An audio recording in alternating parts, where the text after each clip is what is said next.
we're now ready to look at the internal rate of return method and connected with the net present value method. These are the two big discounted cash flow methods that we need to be familiar with. And the internal rate of return, as we'll see, is not difficult. It's possible, though unlikely, you would get a kind of tedious calculation question you need to do, and we'll go through what these issues are in terms of how the internal rate of return is calculated. But before we get to how it is that it's calculated, we need to make certain that we start with what the internal rate of return is. And it's very simple. The internal rate of return is simply the interest rate at which the net present value of the project is $0. So it's the interest rate at which we need to discount all of those future cash flows, so that discounted amount of those future cash flows is equal to the initial investment. It's the interest rate at which the net present value of the project is 0. That's what it is. This is the interest rate we use to discount all those future cash flows. We're going to get a net present value of 0. That's what the internal rate of return is. Now, how do we use it? It's very simple. If the internal rate of return is higher than the required rate of return, then this project is acceptable to the organization. It would be beneficial to the organization. On the other hand, if the internal rate of return is lower than the required rate of return, well, then the project's not acceptable and there's really no need to look at it any further. Okay? We calculate the internal rate of return, which is the rate at which the net present value of the project is 0.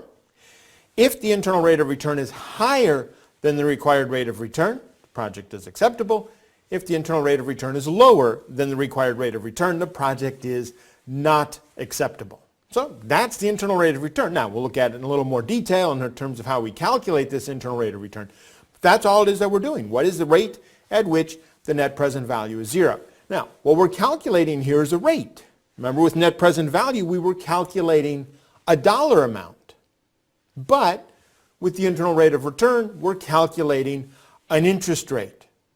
So if we look at a project from net present value perspective and internal rate of return perspective, it's possible that one project might have a higher net present value and the other project would have a higher internal rate of return. But we'll look a little bit later at some of these potential situations where we get kind of some different kind of conclusions, I guess, or different pieces of information about the different projects based on how it is that we're looking at them. But what we need to turn our attention to now is calculating the internal rate of return. And I need to start by saying it's very possible that in a question on the exam, they're just going to tell you what it is. The internal rate of return is 12. And you're just going to have to use it. You need to understand what that is and then how we compare that to the required rate of return to make a decision as to whether or not a project is acceptable or not. But it is possible, I wouldn't say necessarily likely, but it is possible that you'll need to be able to calculate what that internal rate of return is. The way we calculate it depends on the cash flows throughout the project. Okay, all those years after the investment, we have all of those cash flows. We have one calculation process if they're equal each year. Every year is $50,000, in which case it's an annuity. And the second situation is when every year's cash flows are different. And this situation it's not difficult, it's just a lot of calculations, or potentially a lot of calculations that you're going to have to make as you kind of zero in on what that internal rate of return is. And we'll look at an example of this as well. Now, there is a third method, which is to use a financial calculator.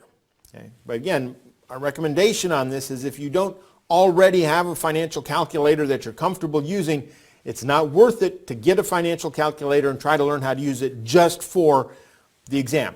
If you need the information that would be required for this, it's going to be given to you in a question so that you don't have to use a financial calculator. Having a financial calculator on the exam is not required. It's allowed, very specific models, but it's not required. And so I don't recommend that you just decide, I'm going to go get a financial calculator to use it on the exam. It's very possible you wouldn't have any questions where you could use it or you would even want to use it on the exam. But that is obviously one of the ways that we can calculate the IRR. But what we're going to look at is what we do when the cash flows are equal each year, the same each year, and what we do when the cash flows are different. So in the first situation where the cash flows are equal, we're going to take advantage of the fact that we have this annuity table with all those present value factors of the annuity. So first, we divide the net initial investment by the annual cash flow. Okay? Whatever the investment is divided by the cash flow. And that's going to give us the present value factor from the table. Okay, we're kind of working backwards here from what we did with net present value, but we're going to calculate a table value. We're then going to look at the present value of an annuity table, starting with the line indicating the number of years of the project's life, and then we're going to go and look for the factor on the line that's closest to what we just calculated in step 1. And if we need to, if it's not exact, we're going to go through an interpolation process to determine whether it's 8.1 or 8.9%. We may know it's between 8 and 9%. Okay. Now, this process of interpolation, it's done in an example in Appendix B. We've got an IRR example in Appendix B that goes into more than what you would need to know for the exam, but it's kind of those next steps of questions people have in terms of how something would be done. But if it's an equal cash flow each year, we just take the cash flow, the initial investment, get this present value factor, and then we work through that, and we'll see that here in just a moment. The second situation is when we have a different cash flow each year. And this is really just becomes a trial and error method. You calculate the net present value at 10%, and then you calculate it at 8%, and then you calculate it at 9%, and you're just using these different calculations until you get to the net present value of 0. And the interest rate that you use to calculate the net present value of 0, that's your internal rate of return. I can't see this being the method that you would have to do on the exam, because it's trial and error. Just it depends on how well you guess with your first interest rate to try. Okay. But in Appendix B, we've got an example that goes through this process of kind of narrowing in as you go through your calculations at different interest rates. But what we need to be familiar with is when we have the same cash flow every year, because that's a simple calculation. There's only one kind of calculation that we need to make, and then use the table. And so we'll look at an example that goes through that. Here's our information. The initial investment is $150,000. The project life is 5 years. The hurdle rate is 8%, that required rate of return. And the annual after-tax cash flow is $39,000. Okay? And so the question we have is, what is the internal rate of return? Now, we start to solve this by dividing that $150,000 investment by the annual cash flow. Same every year, $39,000. And that gives us this table value of 3.846. And so what we're going to do then is we're going to go to our present value table, and we're going to be looking at years, or number of periods, 5. Okay, we've got 5 periods that we're going to be looking at. And then we need to find the value that is closest to 3.846. And so we've got 4.1, 3.993, 3.89, and 3.79. So we can see that the internal rate of return is going to be between 9% and 10%. Okay, that table value factor that we have of 3.846 is pretty close to the middle of being between those two numbers. And so the internal rate of return for this project is about 9.5%. And if you get a question on the exam like this, it's not going to ask you whether it's 9.5 or 9.487 or something like that. It's going to ask approximate interest rate, and there's not going to be 9.5 and 9.4 as two of the choices. We just need to get close to it, and we can just kind of look at these numbers here and determine that it's about 9.5. Okay. Now, what does that 9.5 tell us? Well, remember, the hurdle rate was 8%. This internal rate of return is 9.5%. And so this project is acceptable to the organization. This project is acceptable to the organization. Now, let's kind of connect this back to net present value and see how this works as well. So if we were to calculate the net present value using that 8% discount rate, okay, we're taking the table value, we're getting that $39,000, and what we find is that the net present value of the project is positive. Okay, at a discount rate of 8%, it's going to be positive. And so under internal rate of return, we just established that the project was acceptable to the organization. And because the net present value at that required rate of return is positive, this project is acceptable based on NPV as well. Okay? So it makes perfect sense. There's nothing unusual about this project, and generally in a standard project, if the project is acceptable under net present value, it's going to be acceptable under the internal rate of return as well, and vice versa. And so we've just demonstrated it here. Now this is, if you have to calculate internal rate of return on the exam, this is how it would be done.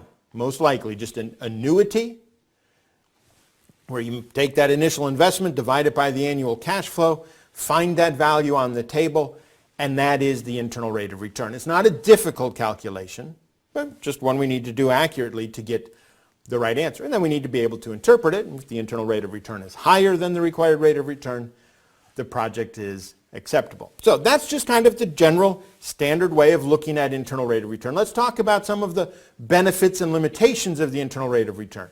Well, it's a discounted cash flow method, and so the internal rate of return takes into account the time value of money, and that's a good thing. It takes into account the fact that that money we receive, the cash inflow 7 years from now, isn't as valuable to us as the same amount of cash received a year from now.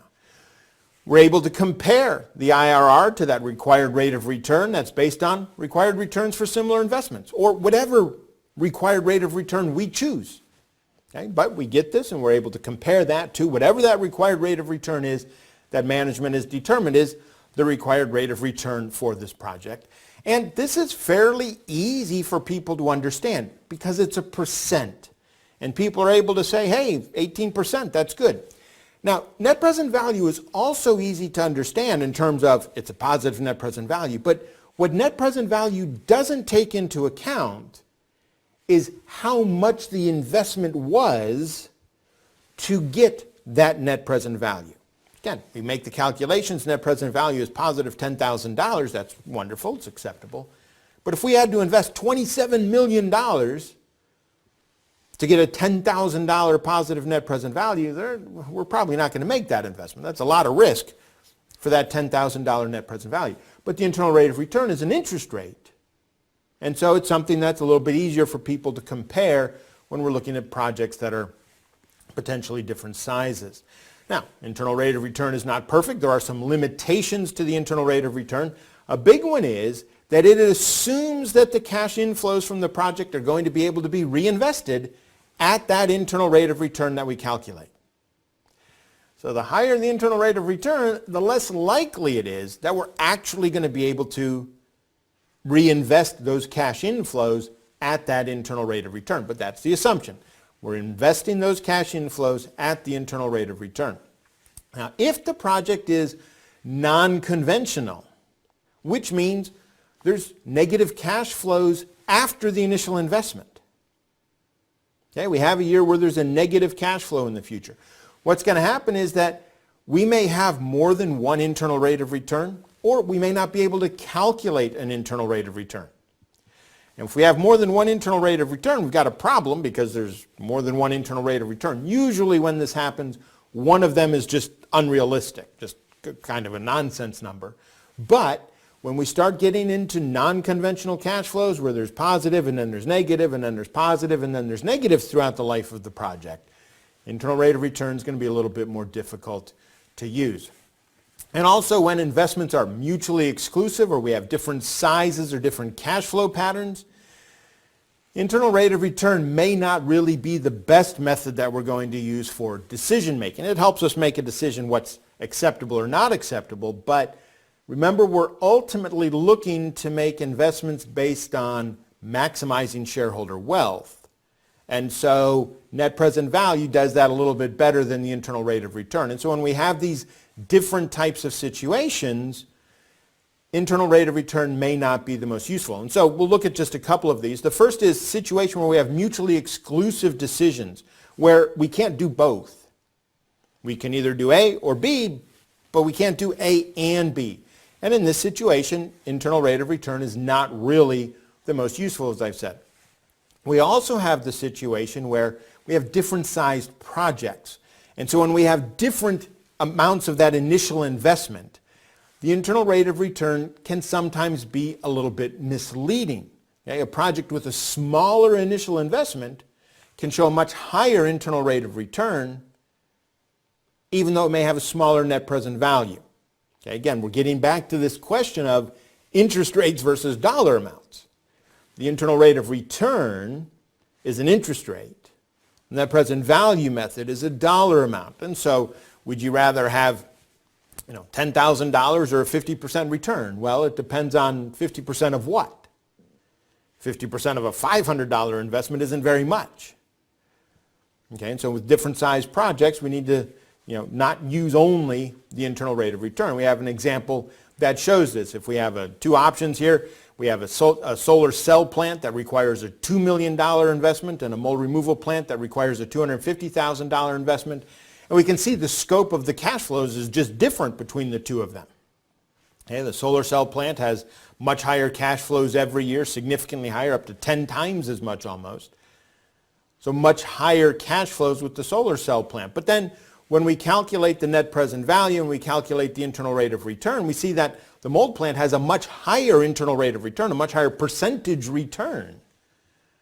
But the net present value calculated at 15%, the solar cell plant has much greater net present value, more than twice as much. Okay, and so again, it's a balance. We're never going to use one of these tools by itself, but they're all some of the different analysis that we're able to make.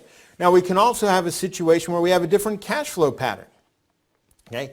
Under internal rate of return, the cash flows early in the project are given more weight. Okay? And so we've got here another example. We've got two projects, Project J and Project K. They have the same investment, $1 million. Project J has a much earlier cash inflow, $800,000 in year one as opposed to $70,000 for Project K. Project K ultimately has more cash flows. Okay, Project K has higher overall cash inflows, but when we calculate the internal rate of return for the two methods, or the two projects, Project J has a much higher internal rate of return, 20% compared to 14%. So what we can do is we can take these two projects and look at what the net present value is at different interest rates. Okay, and so we do it here at 25 down to 0% in terms of what that interest rate is going, or what the net present value is going to be under all of those different interest rates. And we can see that at 10%, the two projects are identical. The net present value is identical. So 10% is what we would call the crossover rate, where the two projects have the same net present value. And then this kind of becomes a guiding point. If the discounted, when we're discounted at hurdle rates higher than this crossover rate, okay, Project J is going to be the better project. But when we use lower interest rates than that crossover rate, Project K is going to have the higher net present value. And so we're just having to take into account reality here. And this is something where it's not just a blanket tool where we say, I'm going to take the highest net present value, or I'm going to take the highest internal rate of return. We've got these different situations where we need to look at what's that initial investment between the two options. What's the amount of the cash flows in the different time periods of the project? Is it earlier cash inflows or later cash inflows? But it's taking all of these different tools that we have and putting them together, using them together, taking into account also all that quantitative information as well. That's part of this process. And that's how we get the best decision as to what is going to be the best option for the company to invest in, to go forward with. So what we've looked at here is we've looked at the payback period, the discounted payback period, the net present value, the internal rate of return, all these different methods that we have in terms of how we can make an assessment about the different projects, the different options that we have available to us. And again, net present value gives us a dollar amount. Internal rate of return gives us an interest rate. The payback period gives us a time. And so we just have to put all of these together. But again, just to kind of close out here on the internal rate of return, the internal rate of return is the interest rate at which the net present value of the project is zero. If this interest rate, if this internal rate of return is higher than the required rate of return, the project is acceptable. If the internal rate of return is lower than the required rate of return, then the project is not acceptable. But the internal rate of return, the interest rate at which the net present value is zero, and this is one of the tools that we have to evaluate the different capital budgeting project options that we have available to us.